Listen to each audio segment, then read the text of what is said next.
Go. Hi, I'm James Scott. I'm going to be teaching a foraging class. Holding in my hand right now some plantain. One of the things we're going to be teaching in my class that I'm going to be teaching.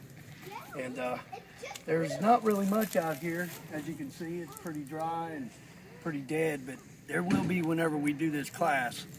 So I have a lot more to show. There's a lot of trees you could eat off of and have medicine out of, a lot of plants, nuts, fruits, vegetables, all kinds of good stuff. So, What kind of things do you think you'll find in late spring in Ohio, James? late spring, somewhere around, let's see here, there's a lot of flowers. You have, well, of course, dandelion, that's a cure-all. And then you have knotweed, and you have plantain, you have chicory, you have wild onion, wild garlic, peppergrass, watercress. There's a lot of things that we'd be looking at whenever we take our walk or stroll through.